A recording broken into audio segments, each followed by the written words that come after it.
All right, fantastic. Well, welcome everybody. Absolutely thrilled to have you here. This is the final virtual session of the Modern Investor Summit. My name is Max Rofagha. I'm the founder and CEO of Finimize. Today, I have an incredibly special guest with us. I'm sure most of you already know him, Anthony Pompliano, aka Pomp, to close with the very final virtual session of the day. Pomp is an entrepreneur, a tech investor, very well known for his incredible podcast and social media content and newsletter. And if you haven't already, go check it out. It's fantastic content. Before we dive in, there's a lot to talk about. I just want to do some very brief housekeeping, which is that if you haven't already, please introduce yourself in the chat box with your name and where you're tuning in from. And then we're going to launch a poll. If you wouldn't mind just quickly responding to the poll, then we can refer to that in the end. Again, we have roughly 30 minutes today. I'll kick it off, and then we have roughly 15 minutes for Q&A. There is the Q&A function in Zoom here where people can start to post their questions as and when they come along. And without further ado, let's kick it off. Pomp, how are you doing today? I'm doing fantastic. Thank you guys so much for having me. I've been a longtime fan, so excited to talk. Fantastic. So I came on your podcast in November 2020. I think Bitcoin was at roughly $20,000. We talked about Bitcoin. You said maybe next year it'll hit $100,000. It did in fact rise. It went to $46,000 by the end of 2021, and then it peaked before that at $68,000. Today it's at $17,000. What a roller coaster. What happened? Yeah, roller coaster is a great way to describe Bitcoin.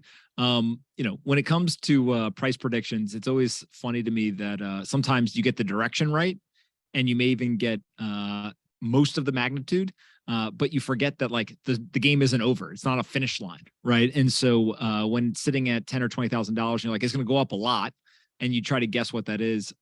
It's awesome to be right, and it's fun on the way up. But because it is not a finish line, if it comes back down, it's not as much fun. I think of it as like paying for your sins, right? It's kind of like if you go out and you get really drunk at night, next morning you wake up, you get a little bit of a hangover. And so I think that's a lot of what's kind of happening right now in the market. When it comes to Bitcoin specifically, it is a free market, or it's one of the freest market assets that we have. And there's a lot of benefits to that. I think a lot of people who are interested in Bitcoin are attracted by some of these ethos of both the asset itself, but also kind of the market dynamics. The downside to that, as all things, there are downsides, is that the free market, there are no circuit breakers. There are no, buyers of last resort. There is no government bailouts. There is nothing that kind of props the market up. It is a truly free market.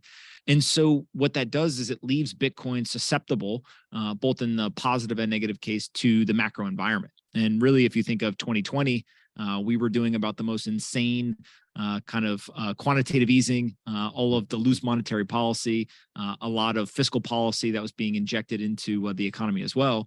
And really over the last 12 months, we've kind of done the exact opposite. We've tried to create tighter financial conditions. And so an asset like Bitcoin obviously benefits drastically, hundreds of percent, upside in the good times, and then draws down pretty significantly during the bad times. And so it's not a sexy answer. It's just kind of like, the Fed's in control and we're all along for the roller coaster ride. But I think that's pretty much what's happening. And do you think this is now the time, this is a turning point where we're going to start seeing more regulation coming in? Some people have said that they want it to come in. We obviously saw some of the stuff happening on FTX and Binance, and the Binance CEO saying, we don't want to put a target on ourselves for regulators. And so it seems to be top of mind for everybody. What's your take on it? Do you think this is going to be something that we're going to see, and do you think it's good? Yeah, so there's two things that I always remind people of when it comes to regulation, right? Look at the legacy financial system as kind of an easy example that isn't as sensitive to people. Mm-hmm. The US dollar is not regulated. The US dollar is an inanimate object, right? There's physical dollars, there's electronic dollars, but we can't throw the dollar in jail. We can't fine the dollar. So instead, what we do is we regulate the people or the companies that deal with dollars. And so obviously that's the whole financial organizations and system, and there's rules and regulations and disclosures and all that type of stuff. And so when we talk about kind of Bitcoin or the broader crypto market, it's the same exact thing. Bitcoin itself will always be unregulated because it's an inanimate object. You're not going to be able to put it in jail, fine it, etc. Now, what we do require already, both for companies that deal with Bitcoin, but also most cryptocurrencies, is that there is regulation. And so a good example of this is centralized platforms have to go state by state in the United States, get approvals to participate in certain types of activities, whether it's money transfer, lending, or other things.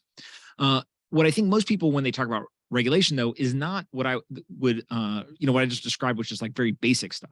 What they're actually looking at is, are certain assets a security or not? What are the disclosures that will be required versus not?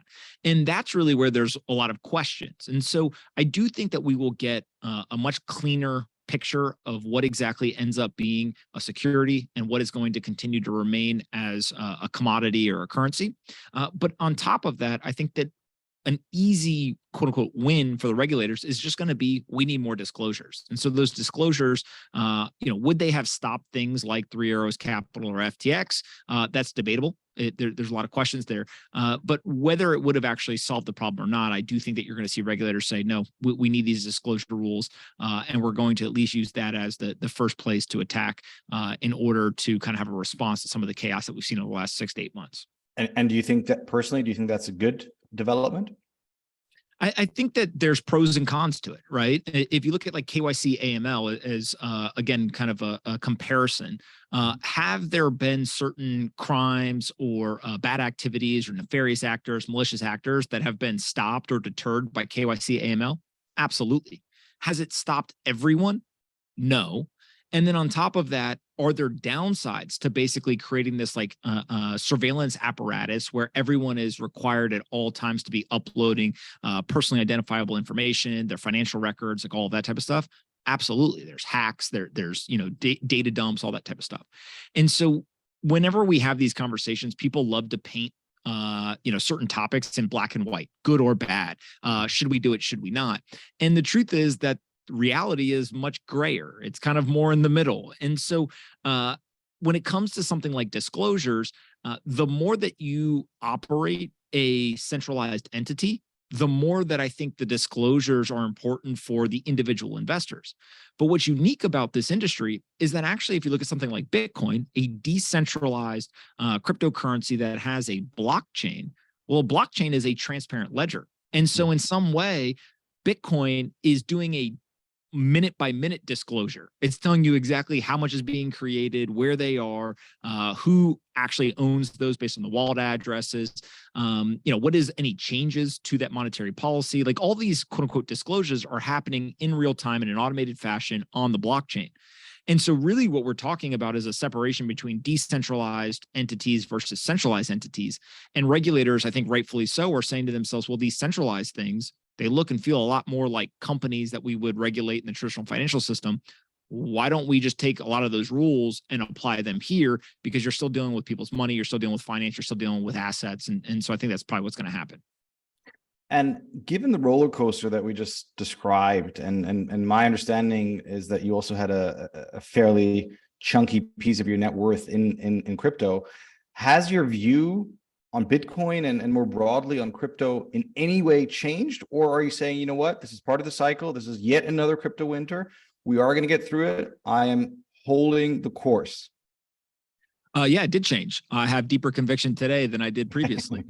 Can you elaborate why that is? Yeah. So if you go back, call it 6 years ago or so, when I first started to really pay attention to this and frankly, just learn about it. My wife always talks about, she came into the room one time and I literally was like studying. And she was like, I know you weren't doing that in college. So like, what are you doing? Yeah. And I was just intellectually curious. I was fascinated by how somebody could build this, what the potential ramifications were, kind of the progress to date, like all these different things. At that time, there was a question as to how big could Bitcoin be? Could you convince the legacy financial players? Could you convince companies? Could you convince governments to be sympathetic or embrace this stuff rather than be adversarial and embrace it? There was questions around how it would deal with some sort of macro downturn. There was questions around correlations, like all these different things that were unknowns, not necessarily pro or con, just unknowns. And if you fast forward now, 6 years later, a lot of those questions have been answered. And they may not always be answers that the Bitcoin bull wants the answer to be, but we have gotten answers. And so I think what it does is, one, there's a lot more clarity in terms of like what Bitcoin is and kind of how it's going to fit into this system. But the second thing is, if you had told me that we were going to go through a recession, we were going to have the tighter financial conditions, we were going to have all of the problems that we've had in the industry this year alone, we were going to have multiple players blow up, the second largest crypto exchange would basically, become insolvent and disappear overnight, like all these different things, and Bitcoin was still going to be trading at, call it $15,000 to $20,000, that's a pretty good position to be in, right? Considering that if you were to go back to January of 2020, Bitcoin was trading around $8,000. So like pretty much if you think of yourself as saying, okay, between 2009 and 2010 to 2020, that was like one regime or one season of Bitcoin's life. From 2020 and kind of this pandemic era has been a second season. Bitcoin has actually done a fairly good job over that 3-year period. Now, the question is, how many investors like the roller coaster, right? It's one thing to say, oh, it went from 8,000 to 16,000 over a 3-year period. Pretty good return. I think most people, if that was a stock and they kind of just, grind it up, they'd be happy with that return. But if I said to you, hey, it went from, $10,000 to 64,000, back down to 30, then 69, then back down, to 17, and that all happened in 3 years. There's a lot of people who say, wow, that volatility in US dollar exchange price is very different than anything else in my portfolio. And so I better really understand what this asset is in order to have the conviction to kind of hold through all of that. And so the last thing I'll say is on chain, we can see that actually there are a lot of people who have held through it. If you look over the last 12 months, pretty much from when Bitcoin was at $69,000 or so, and it's dropped all the way to 17, of the Bitcoin that is in circulation, so over 19 million Bitcoin in circulation, of those, 67%, give or take, has not moved in 12 months, meaning that 67% of all Bitcoin that is being held by individuals today is not moving, even though the price has dropped 75% or so.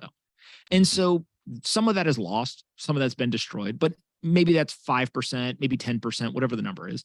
The majority of that is people who are saying, I don't care what the price is, I'm not selling the Bitcoin. Now, does that make them a genius or does that make them an idiot? Time will tell. Let's see what happens, right? I tend to think that they're smarter rather than they are dumber. But I think that seeing that data is a really strong piece of information to tell us, yes, the price is down, but actually the people who understand this asset, they have a very strong conviction towards the future and they're not selling. But I guess a lot of people, rewind the clock a little bit. There's a lot of talk about, okay, well, Bitcoin's going to be my hedge against inflation. It's going to be my hedge against a strong dollar. It's going to be my hedge against, you name it. It's the hedge, basically. And then kind of as time went on, the US dollar shot up, the inflation shot up, et cetera, and that hedge play didn't really play out. And I think people, I guess, were a little bit disappointed, to put it like that, from that not being the case. And I'm curious how you think about that. Was that from the starting point the wrong assumption, or did people get it wrong, or how do you think about that? Yeah, I think actually the people who think Bitcoin didn't serve as an inflation hedge don't understand how inflation hedges work, right? So if you think about go back to the beginning of 2020, there was the pandemic. Obviously, we saw the massive drop in asset prices across all assets, the liquidity crisis of kind of March, April, May of 2020. People literally didn't know what was going on. So they were selling every asset they had and they wanted dollars, right? And so whether it was stock, real estate, a bond, a commodity, anything in my portfolio that I can sell, I'm selling because I want dollars. Now, when that happened, government stepped in, both in the United States and elsewhere. And they said, look, we are going to step in with our central banks, and we're also going to step in with our fiscal policy. And they injected, just in the United States alone, trillions of dollars into the economy. Now, in the Bitcoin community, they were yelling and screaming off, the mountaintop saying, hey, you can't do this and not get inflation. And there was a lot of people in the macro environment who kind of have skin in the game or market participants saying the same thing. And so this is where you see Stanley Druckenmiller, Paul Tudor Jones, et cetera, coming out and saying, look, Bitcoin is going to be an inflation hedge. We think it will be the fastest horse. We're going to buy Bitcoin here. Now, what transpired was that Bitcoin went from $8,000 or so in January. It was back to $8,000 or so in May of 2020. And then it went from $8,000 to $64,000 by March of 21. Now, why is that important? Well, because the inflation came. By June of 21, we broke over 5% CPI inflation in the United States, and we've never gone below it. So what Bitcoin did was it front ran the inflation. Now, why does it front run inflation? It's because the people who expect inflation to come, they don't wait for the inflation to show up and then go buy Bitcoin. They buy it before saying, hey, this is going to be a hedge, right? And so that's where you see that massive run up. Mhm. Now, when did Bitcoin peak? Bitcoin peaked in November of 2021. Why is that important? Because November of 2021 is when the Federal Reserve started to say, might be hot in here. We are going to create tighter financial conditions. And so what did the people who were treating Bitcoin as the inflation hedge say? The Federal Reserve is going to, quote unquote, destroy demand. They are going to bring down inflation. And so people started to sell the Bitcoin and move back into value stocks and other things that would benefit from kind of a tighter financial condition environment. Now, what this entire kind of viewpoint of Bitcoin and financial markets is predicated on is the idea that markets are not backwards looking, markets are forward looking. So when you make a decision today, you are not making the decision based on what you think happened previously. You're usually making a decision based on, I'm buying a stock because I think the price is going to go up. And I have a theory as to why that's going to happen or whatever. Most people don't say, wow, this stock went up 100 times and now I'm going to buy it because I think this is the top, right? They buy it because they think it's going to go up more. So same thing with Bitcoin was people were buying when they thought inflation was coming. Bitcoin actually did a great job of hedging inflation, right? It went from 10,000 to 60,000, give or take.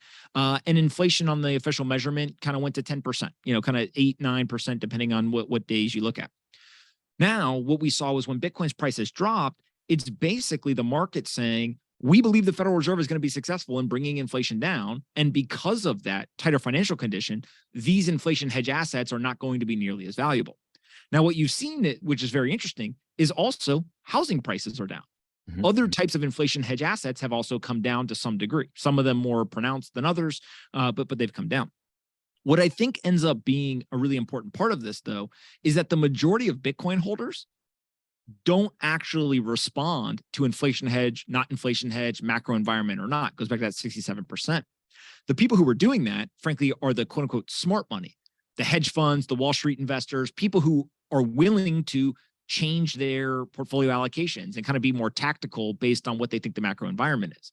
And so when you look at a lot of the selling, well, go look at the hedge funds. They were all excited about Bitcoin last year. They're all buying Bitcoin, right?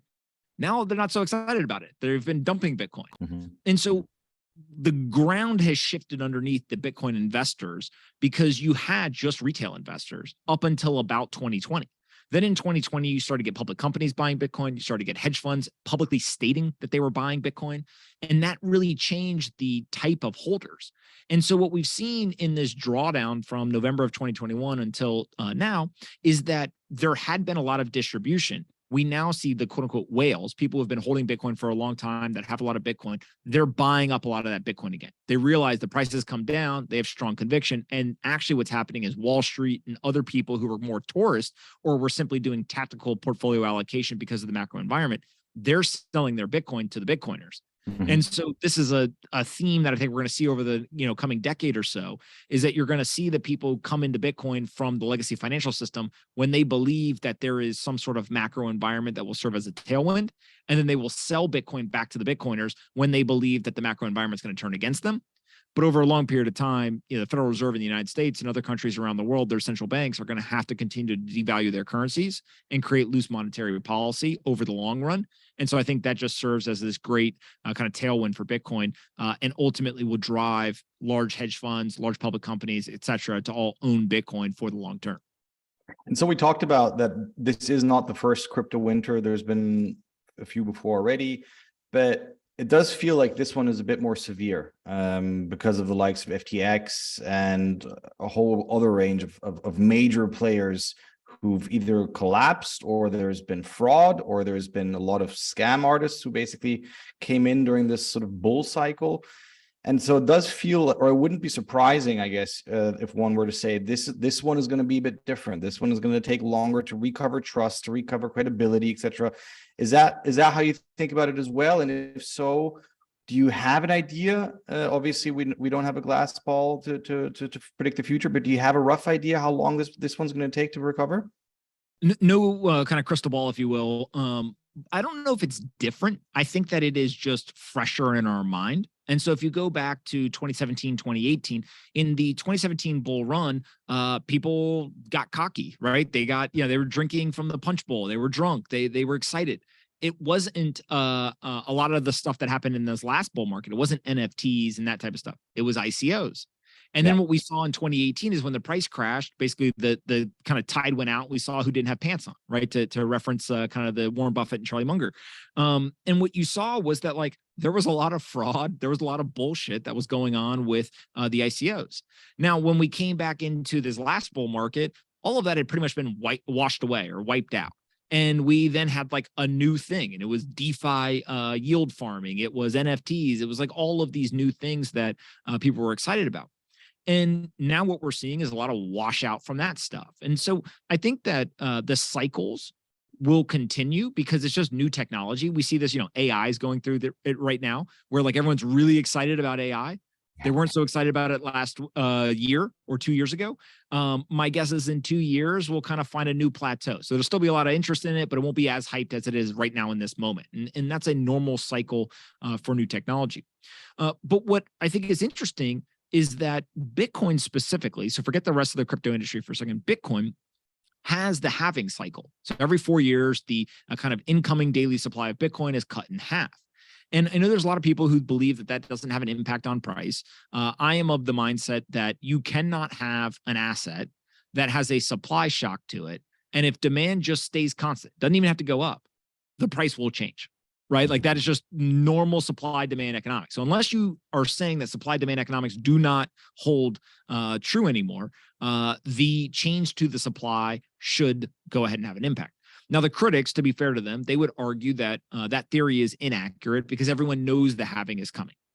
As we know, the kind of perfect market theory, right, where everyone is operating with or efficient market hypothesis, where everyone is operating with kind of perfect information, sure. But if you go ask most Bitcoin holders, I don't know, maybe 50% of them even know what the halving is.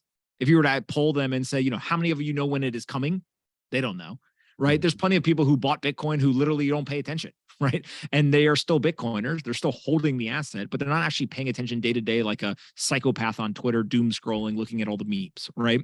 Yeah. And so I think that is usually or historically has been the point where we'll kind of break out of these bear markets. And so what that tells us is the last one was in 2020. We probably got another, called anywhere between 6 to 18 months before we really start to gear up for preparation of that. And so that to me is like the last line of defense of getting out of the bear market. It could happen before that, but I think that that's like a moment to continue to pay attention to, even though the audience of people who hold Bitcoin has gotten bigger. I still think the halving is a pretty big moment kind of every 4 years. So we had Kathy Wood on today, and number one, she obviously predicts that by 2030 we're going to see Bitcoin, or high likelihood that we're going to see it at $1 million. And kind of transitioning, I think, away from the Bitcoin conversation, zooming out a little bit. I think one of the things that I found very interesting with her approach is her open research architecture, and how they publish, how they get to their different theses, etc. You obviously run an investments firm. We have a retail audience here listening, and who will be consuming this content later on as well. If to a certain extent, perhaps there's confidential information here, but if you would, could you share how you approach investing, what kind of framework you apply, what you look for, what your mentality is, what your philosophy is, anything that could help our community make smarter investment decisions would be hugely appreciated.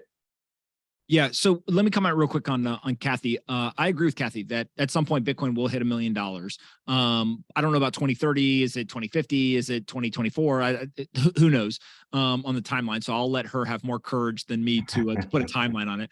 But one thing that I think is important to understand there is it is because the dollar is going to be devalued. And so if we had gone back, 20, 30 years ago, and I told you that the average or the median home price in America would be over $500,000, people would have looked at you like they were crazy, right? They'd be like, what do you mean homes are going to be worth that much? Mm-hmm. Well, it's not because necessarily the home itself became more valuable.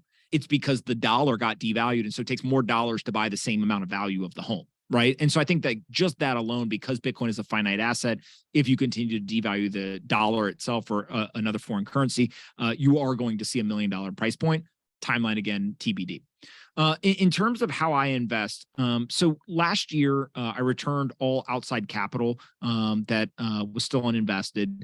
And I basically kind of took a step back and I said, look, I want to create a situation for myself where I can do this for the next 30, 40, 50 years, however long I'll be fortunate enough to be alive. And I want to do it in a way that allows me to do three things. I want to have flexibility of decision making. I want to do things that I personally find happiness in. And three is I want to do things that if I am right, they will compound for a very long period of time.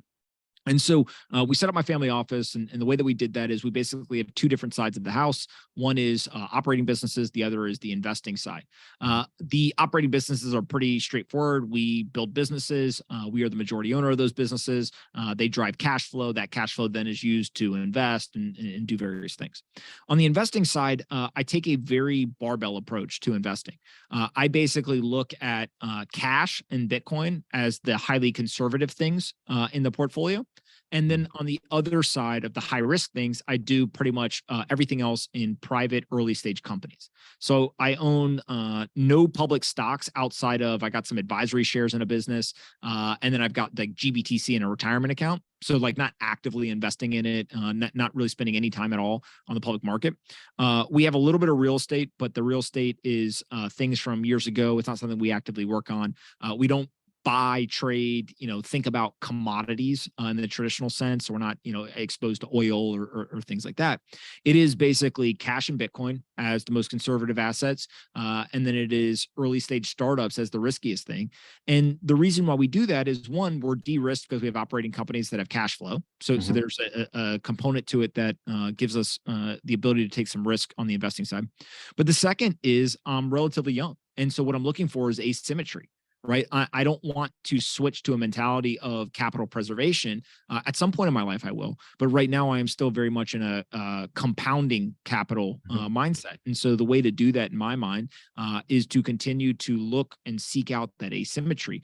And what's unique, I think, about early stage venture is that you have to be okay being wrong a lot.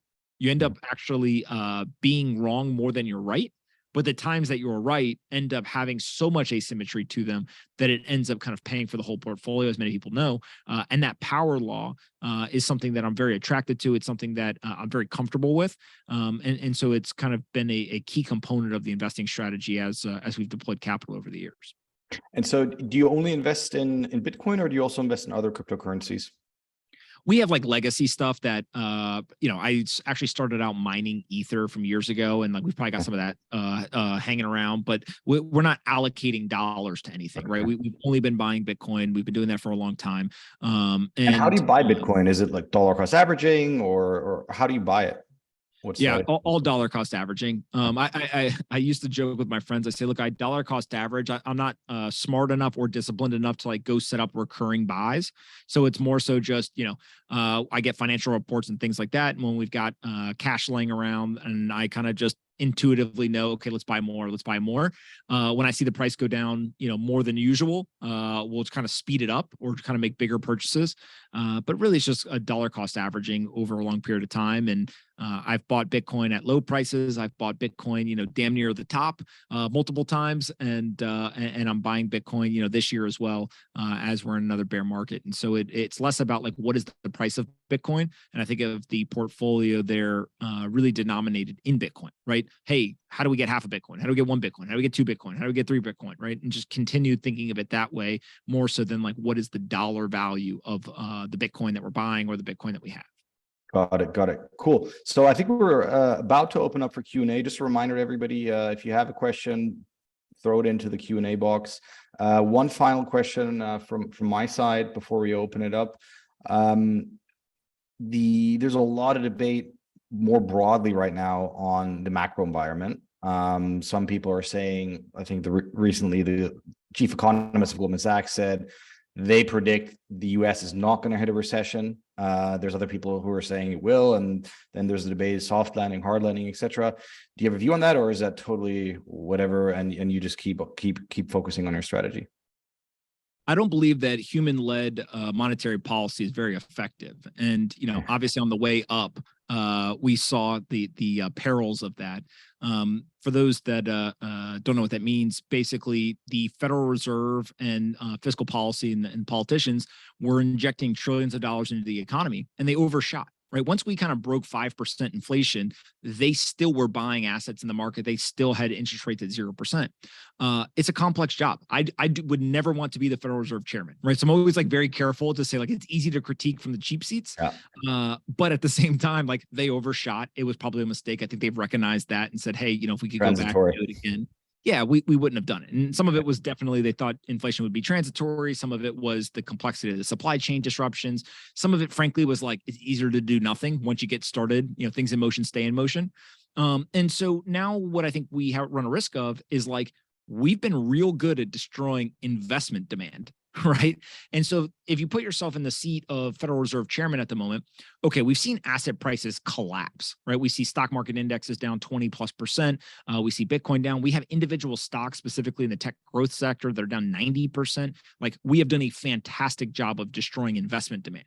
But still, inflation is kind of sticky, right? We now are like 7% inflation, but that's compounded on top of 6 or 7% inflation last year.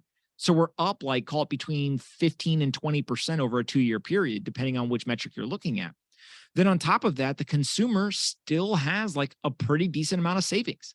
They're still spending pretty strong. We saw, Black Friday sales come in really, really strong. And so you're in this weird world where like some data points are telling you like wave the white flag, stop creating tighter financial conditions and like give up, pivot and go back to loose monetary policy. But there are still other metrics that are telling you like, no, you have to create more pain, right? Unemployment is still under 4%. Yeah, unemployment's under 4%, like all these things. And so, again, I don't envy them in that position. What I do think is likely to happen is they will continue to kind of create this pain for a period of time. And when they do that, we are likely to overshoot. Now, what I do believe is the nice thing here is that investors will front run the pivot. Right. So they're constantly looking at the Fed's commentary. They're looking at various data points. They're trying to figure out when are they going to pivot, and they would try to front run it. Again, markets are forward looking. The question becomes, how effective are you? And really, how much pain will you experience if you miss early? Right. So if the Fed, let's just go through the hypothetical, the Fed ends up pivoting in June of 2023. If you start investing in February because you think they're going to pivot in March, how much pain can you actually endure between your February investment and the June pivot? Depending on what asset you buy, right? If an asset's already down 80%, yeah, sure. Could it go down 90? Well, that'd be a 50% drop in the price, right? And so there will be some assets that do that. But if you look at something like Bitcoin, could Bitcoin go down more? Sure. But like, let me knock on wood. I don't think we're going to see a $2,000 Bitcoin price, right? And so when you look at some of this stuff, I think investors really are just asking them, okay, when do I think the pivot's coming, and like when should I start deploying capital again? Because what they've been doing all year is basically selling assets, taking profits or taking losses, raising cash, and now we have a lot of cash sitting there. And once that starts to get redeployed, it's going to be heavily tied to that pivot moment. And so whether we like it or not, a recession is basically inevitable. I would argue we're already in one. Some people say that, hey, we still need some more pain before we can officially say it. But the hard landing, if you will, to me just feels like it is something that is going to happen. It's almost undebatable at this point based on some of the metrics that we've seen. Awesome. So let me open it up to questions. So we have a couple of questions, just browsing through them. We've talked a lot about Bitcoin. One question here from Toby says, what do you think about other cryptocurrencies, especially tokens that provide a service other than verifying its own blockchain security? And then do you have any specific ones to point out? If you want to take that one. No. No, Right, look, I think that when it comes to a lot of these tokens and other assets, I am not what I would consider like one of the toxic maximalists that is like everyone is stupid, everyone's a complete jackass, and like we should yell and scream and go after all these people. I tend to think that the free market is the best referee. Right. And when you look at the free market, what we have seen is that Bitcoin is the first cryptocurrency asset. It is the largest cryptocurrency asset. It continues to have the largest holder base. It has the most brand awareness. It is the most decentralized. Like, it checks all these boxes. There have been other ones that have come and gone. There have been some that have come and are still here. But I think that the free market will kind of figure it out. And what I'm ultimately looking for is not actually where can I make the most money? And I think this is kind of a key concept. So when I talk to friends or colleagues or people on Wall Street, and I ask them, explain to me your portfolio. And then I say, what's the riskiest thing that you own? They will say, the riskiest thing I own is Bitcoin. But if I then go and I talk to people in the quote unquote crypto industry, and I'll say, what's the safest thing you own? Like, oh, I got a little bit of Bitcoin, right? And I always joke that, like, a kid one time said to me, he goes, Bitcoin, why do you own that? That's boomer coin, right? Like, basically, like, there's no returns there. And so that's actually where I want to be. I want to be in the thing that the most conservative people think is risky, but I want to be in the thing that the riskiest people think is conservative. And so Bitcoin for me kind of serves that purpose. Are there things that in the short term across bull or bear cycles could go up more? Sure. But also, as we've seen, they usually go down more in the bear markets. And also they don't have staying power. And so what I know about myself is that I'm not a trader. Right. I don't try to come in and out of assets. And so I'm buying something. And in my head, I've psychologically convinced myself that I'm buying Bitcoin and I'm going to hand it to my grandkids. And when you have that mentality, I don't care what the price is day to day, right? Because it's such a long time horizon. Well, that also means, similar to the Warren Buffetts and Charlie Mungers of the world, you got to buy great assets to hold them forever. Because if it's not a great asset, you're just going to lose money. And so that ends up being why I kind of just stick to Bitcoin and kind of focus there and don't worry about the rest of the stuff. So you never got into any of these altcoins or any of that stuff? Oh, I mean, I've been like everybody else, right? I think I said earlier, I started out mining Ether. Like, that's how somebody came to me and they were like, hey, if you buy GPUs, you can like mine these virtual coins. They didn't explain what Ether was or what Bitcoin was. It was just like cash flow. So I, just like everybody else, I think you kind of try to explore and figure things out. But really what I found is that the more people go off and explore other parts of the industry, they become more convinced of Bitcoin's long-term value.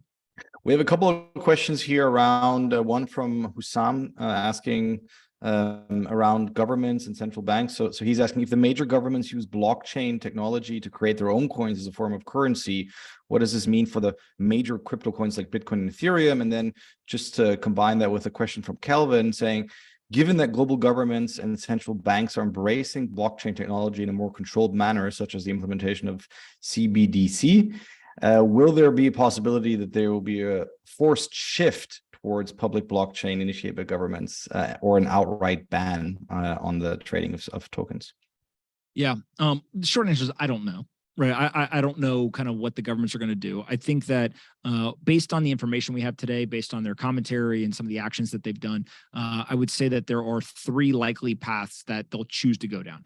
The first is they'll ignore it. They've been pretty much doing that for 15 years, right? And trying not to address it, trying not to have to do anything. I think that time of ignorance, whether intentional or not, is coming to an end. And now you see them talking about it. You see them saying, hey, we might have to pay attention here. The second path is that they could try to be abrasive to it. And then the third path is they could try to get in on the game. Right. And I think most people through the years have been very, very worried about them being abrasive. And that is, are they going to ban it? Are they going to shut it down? Are they going to confiscate it? Like, what are they going to do? I am more convinced today than ever that that is actually not the path they're going to take, because I think they've come to the realization you can't shut down Bitcoin. Right. We've literally seen Patrick McHenry, a U.S. politician on the political floor, say, hey, we can't shut it down, so we shouldn't even try. Right. And kind of explain this decentralization and kind of the resiliency that it provides.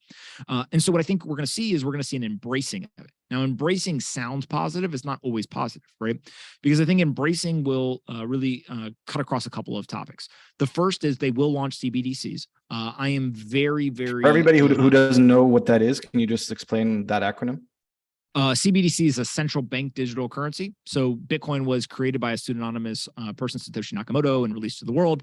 Imagine if now a central bank basically created a blockchain and released a digital token or digital currency, but it was owned, operated, and controlled by the central bank, right? So kind of saying, hey, this technology is interesting. Why don't we build our own? And this would be like a US dollar crypto token, and it's similar to a stable coin or something like that. Now, I have a lot of concerns about it. There's surveillance issues, there's financial privacy issues, but also there's things that have previously not been possible with money that I think are worth kind of sounding the alarm on. One of those is this idea of personalization. So right now, the central bank makes decisions on monetary policy and it's one size fits all. If they decide to increase interest rates or decrease interest rates, everyone gets an increase or a decrease. There's not kind of personalization of that. On top of that, fiscal policy, the same thing. If all of a sudden, though, the government was able to have kind of this digital token or the central bank digital currency, they could actually create personalized monetary policy. And they could say, hey, Max, you've been a good boy. You get actually a lower inflation rate. Pomp, you're an idiot. You get a higher inflation rate, right? And so we get into some of that personalization. That's scary. There's also censorship concerns around that, right? If you think about, hey, Max, you're a good boy. You get to go to the movies. Pomp, you're an idiot. You can't go to the movies. And by the way, you didn't work out 3 times this week. So like you can't buy candy at the grocery store. Ends up getting in kind of this weird world. And so that is like one negative side effect of them embracing it is they just try to co-opt technology and use it themselves. Taxation is another. We already see a pretty aggressive taxation treatment in the United States. What we see there is if you go to dinner and you buy dinner with dollars, you basically pay the price of the meal, the tip, and the sales tax. If you were to buy that same dinner with Bitcoin, you would pay for the price of the meal, tip the waiter or waitress, sales tax, and then you'd also pay capital gains on spending the Bitcoin. And so it's not treated like a true currency. It's treated more like land or a commodity. And so that causes some friction. But then there is positives, right? We do see politicians in the United States openly talking about the fact that they own this asset and that they are bullish on its future prospects. We see incredible job growth, right? One of the like untold stories I think of Bitcoin has been just how much value has been created and how many jobs it has created both in the United States and globally. And so I think the embracing kind of track is where you're going to see a lot of these governments and central banks go. Where I think it ends, which is usually a part of the question that people forget to ask, as I've talked to people across the market, is I do believe that central banks will put Bitcoin in their reserves, right? They already have treasuries or gold or whatever. You kind of go around the world and they all have kind of these different mixes of assets. Why would they not use Bitcoin? If Bitcoin ends up being a valuable asset, especially one that ends up having this finite property that is sought after by hundreds of millions or billions of people around the world, well, it's probably going to end up being like a pretty interesting asset to put on your central bank balance sheet. And so if that was to happen, you pretty much would have completed what I call like the trifecta. So Bitcoin is unique that it started off with individuals. Most technologies start off with militaries, kind of research facilities. They trickle down to the corporations, and then eventually you and I get a cell phone or we get a mobile device that ends up being on our computer. Yeah, whatever, right? Bitcoin's going opposite. It started with individuals. Now it's trickled up to financial organizations and companies, and eventually we'll get to the countries and things like that. And so, trifecta, individuals, organizations, and then countries. If we can get all 3 of those, I think that Bitcoin, 1, would be valued much higher in US dollar terms. But 2, also, it's likely that we would have, very high global penetration at that point. And then, for all intents and purposes, like the Bitcoin vision would have been achieved. We only have 2 more minutes, so I'm going to squeeze in two quick questions. One that got a lot of upvotes and is actually, I guess, quite topical in terms of your example with paying for it for a waiter or waitress is, what is the point of Bitcoin if you cannot buy anything realistically in parentheses with it and is not an asset that produces cash flow?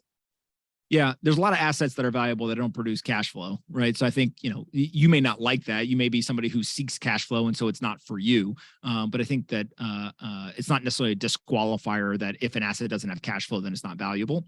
And then in terms of buying it, this is one of like the big bodies of work that I think the Bitcoin community has to do, right? There are many places that accept Bitcoin. There are other ways to use Bitcoin to buy things. You can send dollars across the Bitcoin network using something like Strike and Twitter tips, things like that. But really, Bitcoin, it's in the white paper, right? Electronic peer-to-peer cash. And so this idea that it's not just a store of value, it's also used for medium of exchange and then eventually as a unit of account. I think that if Bitcoin just became a store of value, global store of value in a digital world, that would be pretty good. Right? Like that would be a win kind of as the first notch or the first level. If it could transition into a medium of exchange as well, that'd be, even better. And then a unit of account would be like the home run. But I think that is a great point of like, there is work still to be done here, and every single person who's able to kind of pitch in should, in order to make Bitcoin more usable from a medium of exchange standpoint around the world. Final question. There was a lot of talk a couple of months ago, or even years now, around the carbon footprint discussion. It kind of went viral on Twitter, if you remember, and it feels like it's kind of quieted down. What's your take on that?